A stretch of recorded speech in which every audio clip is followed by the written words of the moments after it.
We were telling you about the Occupy Wall Street movement now. They are vowing to burn New York City to the ground. You're going to see what a Molotov cocktail can do to Macy's. Burn New York City to the ground. We've got the tape. Here it is. On the 17th, we're going to meet them at the stock exchange, and we're going to rock this city. We're going to burn this to the motherfucking ground on the 17th. On the 17th. We're going to burn New York City to the ground. Ain't no more talking. They got guns, we got bottles. They got bricks, we got rocks. Let's see what they got. They got missiles, we got bombs. I want them to make that decision so they can see. In a few days, you're going to see what a Molotov cocktail can do to Macy's. You could see in a few days, we're going to burn New York City to the ground. Tomorrow's day of action. You're going to see what a Molotov cocktail can do to Macy's.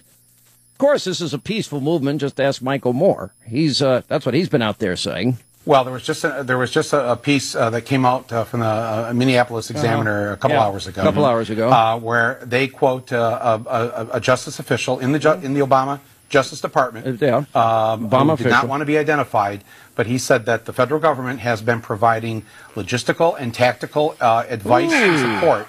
They said that it's up to the local law enforcement officer or agencies as to what what to do, but Homeland Security and the Justice Department have been coordinating the sort of advice and strategy and tactics of this, so that because you've seen all the tactics of the police have been the same in every city in terms of how they've done this in the last 48 hours. So this is not some coincidence. This was planned. And I think the question really has to be asked of the federal government and of the Obama administration: why? Yeah. Why are you participating in this against a nonviolent mass movement of people who are upset at what Wall Street and the banks have done to their lives? Hey, Michael, why don't you open up one of your houses for the occupiers? Why don't you invite them to Michael Mooreville? Why don't you invite them on your private jets you charter? Just why not, Michael?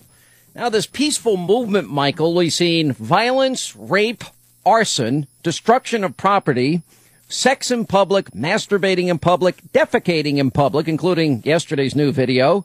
We've heard anti-Semitism, anti-Americanism, anti-capitalism.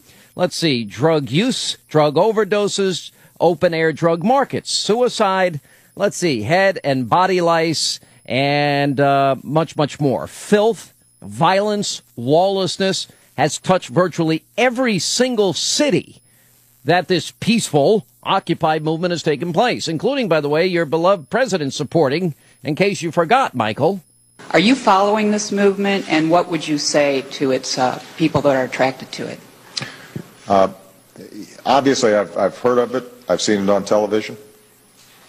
I think it expresses the frustrations that the American people feel, that we had the biggest financial crisis since the Great Depression, huge collateral damage all throughout the country, all across Main Street. And yet, you're still seeing some of the same folks who acted irresponsibly trying to fight efforts to crack down on abusive practices that got us into this problem in the first place. Oh, you mean like Nancy Pelosi's, let's see, initial public offerings, or the fact that insider trading doesn't apply to Congress, or Nancy Pelosi saying, thank God for Occupy Wall Street. Thank God for them. Something is wrong with this picture, and God bless them for their spontaneity. It's an independent people coming. It's young, it's spontaneous, it's focused, and it's going to be effective. Wow. Thank God for them. Now, let's see, Molotov cocktails at Macy's. I wonder how much business Macy's is going to end up doing on Thursday. Oh, that's right. Forget about the people that work there. It's unbelievable. All right, 800-941-SEAN is our number if you want to be a part of the program. Josh in Washington, D.C., 105.9 FM, AM 630, WMAL. Welcome to the program, Josh. Thanks for being with us. You're on the Sean Hannity Show. Thanks for having me, Sean. What's going on? Not too much. I happened to catch your show on the way. You just happened to catch it. Yeah, all right. Well, I appreciate it. Well, Josh, what's on your mind?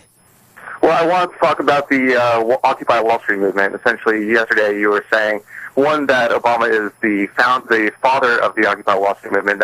I think that's what you said. But I just got done. Nancy Pelosi thanking God for them. Obama praising the movement. And I keep going through the list of what's happened. Violence, rape, arson. Now they're talking about Molotov cocktails and burning New York City to the ground.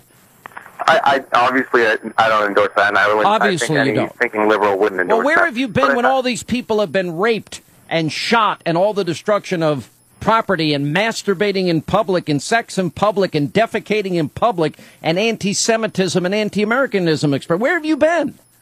Where have you been as a liberal voice? About what the movement stands for, not what that's the movement.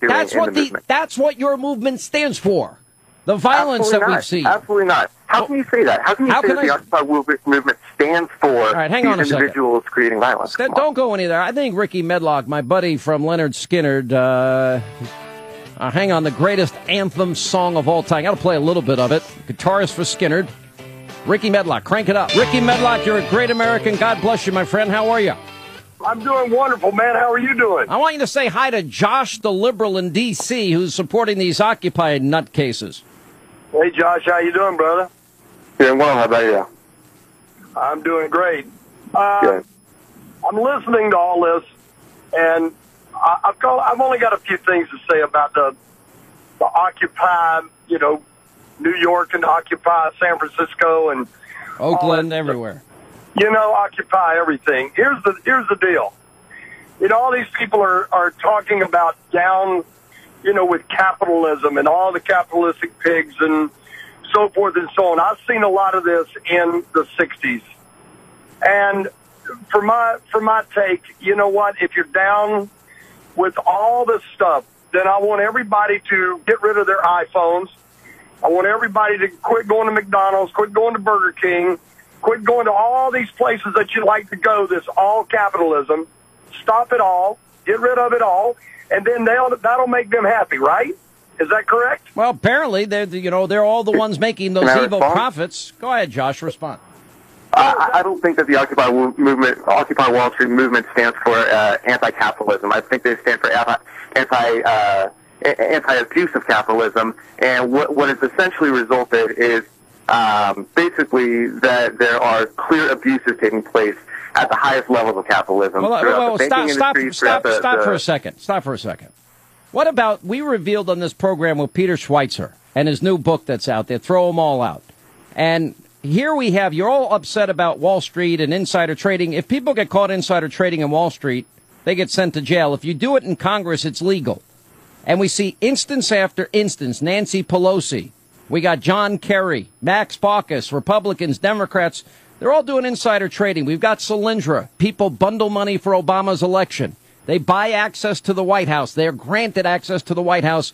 And literally billions of taxpayer dollars are thrown down a sewer to pay back their buddies. That as well, but right now I'm trying to talk about the Occupy Wall Street movement. You want to talk about cronyism, you've got to look at all of it. But I see that you're supported by the president and you're supported by Nancy Pelosi, and they've got their own corruption issues. And I notice as a big liberal, you don't seem too concerned about it. First of all, I have contention with the fact that President Obama supports the Occupy Wall Street movement. You just played the clip that is pretty much the only evidence of any somewhat support. He supported them publicly. Nancy Pelosi said, "God bless this movement." I don't know what else I can say to you, but all right, I got to run. What you can say to me, Sean, is that you're painting with a very, very broad brush. Yeah, you're right. And what you're saying is that you're right. The Occupy Wall. I shouldn't criticize the rape, murder, arson, destruction of property, masturbation in public, sex in public. I shouldn't criticize the rampant anti-Semitism, anti-Americanism, drug use, overdoses, sales, suicide. No, you're right. You know what? I'm wrong. You're right. Goodbye. Ricky Medlock, God bless. Hey, listen, you sent me a copy. You've got the Homeland Nation. You're doing your own TV show, dude. Well, let me tell you something. Here's the deal, Sean. Let me touch what you just said. Here's the deal. It's that they're always right and everybody else is wrong. They're never going to admit they're wrong, and everybody else is. And here's the deal. The deal is, I watched your show last night, talking about the insider trading. You're right. If you get caught inside trading, in Wall Street or anywhere else, you go to jail. But if they do it in Congress, oh no, that's off limits. We've got people in power that has sat in front of us on a television and looked the American public in the face and said, I did not have sexual relations with that woman, but yet, Herman Cain gets beat up by something that's not even proven. All of a sudden, a lawyer gets on TV with representing one of these gals, and it's not proven. There's no proof in it. So they're always right. Everybody else is wrong. You're right, Sean.